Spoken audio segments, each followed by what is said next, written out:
Imaginez que vous êtes au volant d'une voiture. Tout va bien. En fait, vous sortez d'une soirée avec des personnes que vous appréciez énormément. Ce peut être de la famille, des amis, des collègues. On s'en fiche. C'est la nuit, il n'y a personne sur la route. Vous écoutez une musique que vous appréciez. Tout va bien. Après quelques minutes de route, votre téléphone vibre et vous le sortez de votre poche et voyez que vous avez reçu un message. Alors, vous réfléchissez à peine et vous vous dites que vous ne prenez pas de grands risques à le lire. C'est une personne avec qui vous avez passé la soirée qui vous remercie pour ce bon moment. Vous répondez rapidement en faisant très attention à la route. Vous rangez votre téléphone et rentrez chez vous sans encombre. Alors je vais vous poser une question. Pourquoi ? Pourquoi avez-vous fait le choix de consulter votre téléphone en conduisant ? Vous savez très bien que ce n'est pas autorisé, que vous risquez la perte de quelques points sur votre permis de conduire, ou même bien pire. Mais vous l'avez fait quand même. Vous avez pensé que le risque était modéré, que vous ne risquiez pas grand-chose. Et vous avez eu raison, puisque votre retour s'est bien passé, sans encombre. L'humain a tendance à penser qu'il est toujours un peu meilleur que les autres. Ce qui est intéressant, c'est lorsqu'on demande aux conducteurs français comment ils évaluent leur conduite, une très grande majorité estime être prudents et meilleurs conducteurs que les autres. Mais on ne peut pas être tous les meilleurs. C'est ce qu'on appelle le biais de supériorité illusoire en psychologie cognitive. C'est une tendance à penser que nos capacités personnelles sont supérieures aux mêmes capacités d'autrui. Et ça rejoint pas mal ce qu'ont démontré les psychologues américains David Dunning et Justin Kruger en 1999. Les personnes les moins qualifiées d'un groupe tendent à surestimer leurs compétences dans un domaine. Leur hypothèse est que lorsqu'on n'est pas qualifié sur un sujet, on ne peut pas reconnaître exactement notre incompétence. Mais attention, ça ne veut pas dire que l'on se sent plus compétent que les experts de ce sujet. L'humain a aussi tendance à attribuer ses réussites à son travail et ses échecs à des causes extérieures, indépendantes de son contrôle. Biais d'autocomplaisance. D'après vous, pourquoi avons-nous tendance à nous sentir meilleurs que nous le sommes réellement ? Plusieurs hypothèses tentent de l'expliquer. À ma connaissance, il n'y a pas de consensus sur cette question. Ça pourrait être dû à notre évolution. Dans un milieu naturel, se sentir plus fort pourrait favoriser la survie. D'autres considèrent qu'il s'agit de mécanismes du cerveau pour créer du sens malgré le manque d'informations et accélérer nos prises de décision. Ce qui, encore une fois, pourrait être déterminant dans notre survie lorsque l'humain était en compétition avec d'autres espèces. Et la compétition, c'est quelque chose de très humain.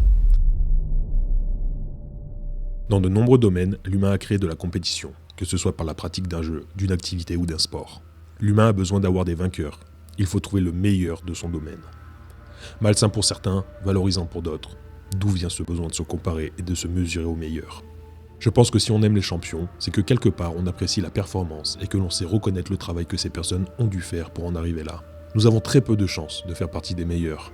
Car être le meilleur demande du sacrifice. Consacrer beaucoup de son temps à répéter les mêmes mouvements, les mêmes efforts, mettre en place ses stratégies, ses entraînements, ce qui pour beaucoup d'entre nous n'est pas possible dans notre quotidien. La compétition a toujours existé. Nous avons toujours eu des héros. Si être performant apporte un sentiment de satisfaction, il y a d'autres mécanismes qui se mettent en place. Le bonheur découle de la douleur. Si comme moi, vous avez pratiqué un peu de sport, vous avez certainement déjà dû connaître ce sentiment ambigu sur la difficulté absurde qui nous fait souffrir pendant un effort, mais l'envie d'aller au bout pour le plaisir de la satisfaction une fois notre défi relevé. Nous nous mettons en danger, notamment par le risque de blessure. La blessure est l'effet le plus redouté des meilleurs. Peu importe le domaine, le chanteur qui perd sa voix, l'athlète en béquille ou le guitariste qui a une ampoule.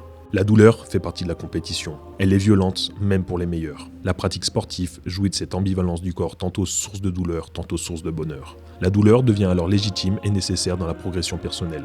Elle est assez proche des rites de passage décrits en ethno-anthropologie. Par exemple, si vous étiez né dans le peuple des Aché au Paraguay, lors de vos 15 ans, votre lèvre inférieure aurait été percée par un os pointu pour marquer votre passage dans le monde des adultes.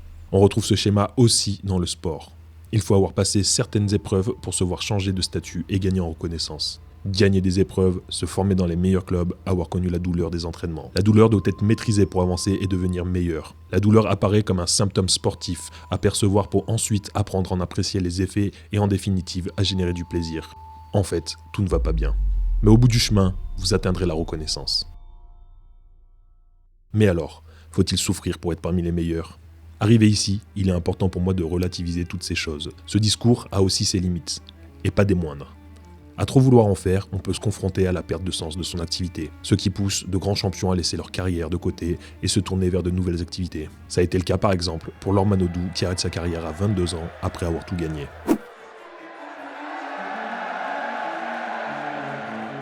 La course à la performance vous mènera également à un sentiment d'insatisfaction chronique et pousse même certaines personnes jusqu'au burn-out.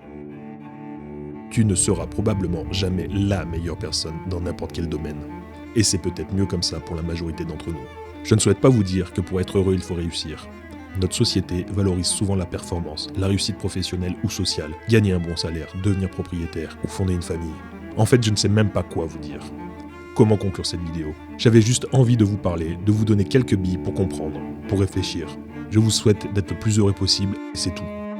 Vous pouvez avoir peur de l'échec et c'est ok. Peut-être que vous passerez à côté de certaines choses, c'est même certain. Mais maintenant, vous savez que vous n'êtes pas là où le meilleur, et vous savez que c'est très bien comme ça. Je vous souhaite que tout aille bien.